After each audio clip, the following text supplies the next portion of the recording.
there are a number of provisions incorporated into the draft 2017 Finance Bill dealing with non-domiciles. There are three broad categories of change that have been introduced. The first is to do with deemed domicile.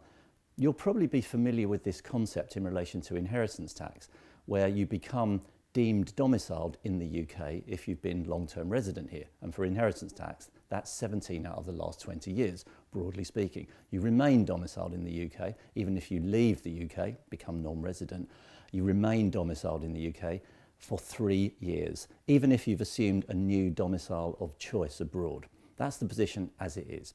Deemed domicile provision doesn't apply for income tax and capital gains tax.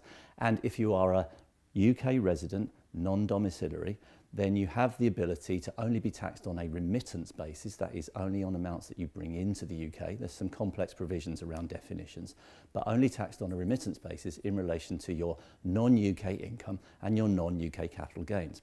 That's the position as it stands. Now, with the introduction of the new deemed domicile provision, it will apply to all taxes from the 6th of April 2017. So that means for income tax, capital gains tax and inheritance tax. But wait a minute, you say, it already applies for inheritance tax. Yes, it does, if you're resident here for 17 out of 20 years. The new provision, which will apply for all taxes, is a 15 out of 20 year test. So basically, if you've been here for 15 years, once you've been long-term resident here for 15 years, then you are going to be treated as domiciled here for inheritance tax purposes, for income tax purposes, and for capital gains tax purposes. There are a number of complex provisions supporting this broad rule. There are some special rules also for people who were originally UK domiciled, then left the UK and assumed a new domicile of choice and then came back. Some complex provisions on how they're going to be taxed. And there are also provisions whereby an individual who becomes deemed domiciled on the 6th of April 2017 can apply to have their assets, their capital assets, rebased for capital gains tax as at their value at that date, complex provisions supporting that, and also provisions which will allow an individual becoming deemed domicile to so-called cleanse their bank account funds held offshore so that they can divide them into three categories. A fund consisting of income generated whilst you were abroad, foreign income whilst you were non-domiciled, capital gains triggered from non-UK assets, and original capital. And if you can do that and justify doing that, and it could be relatively costly if you've got to go back and look at lots of records, then you will be able to remit in still from your capital account, your original capital account, without a charge to tax. So the cleansing and rebasing provisions may well be seen as quite helpful to some who become deemed domiciled. As I said, lots of other provisions supporting and providing conditions around all of these new rules, and particularly in relation to those resident non-doms who established trusts while they were non-domiciliaries. Fairly complex provisions around that. It's worth mentioning, though, that the position of the excluded property trust established while someone is non-UK domiciled, holding non-UK citus assets, will continue to be effective for inheritance tax as long as the excluded property is formed by non-UK cited assets and is held in a trust established when the set law was non-UK domiciled. Right, as I said, lots of complex provisions supporting those. Make sure you get to grips with those if your clients are non-domiciliaries who could be affected by these changes. The second category of changes is in relation to UK cited property held by non-domiciliaries.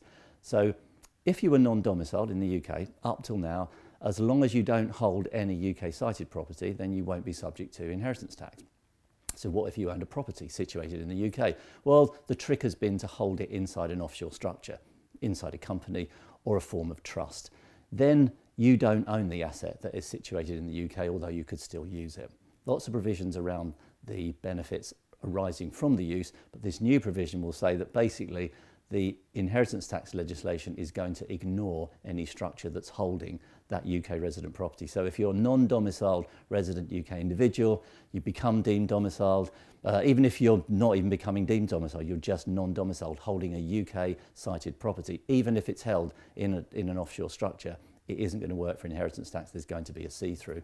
Now, the last provision is around making it easier to qualify for business investment relief. That is the ability to bring money back into the UK and not be taxed on it, even though you are effectively remitting in money that has been sourced in offshore income and capital gains that hasn't yet borne UK income tax.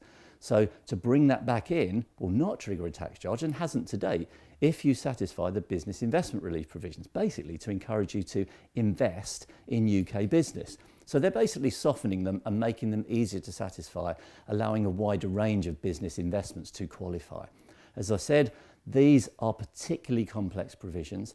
There's a fair amount of legislation on these, and we have and will continue to cover the detail of these and the opportunities arising. There are some opportunities, particularly in relation to cleansing capital, to hold that cleansed capital inside an offshore bond, for example. We will be covering and have covered all of those intricacies within our Techlink bulletins.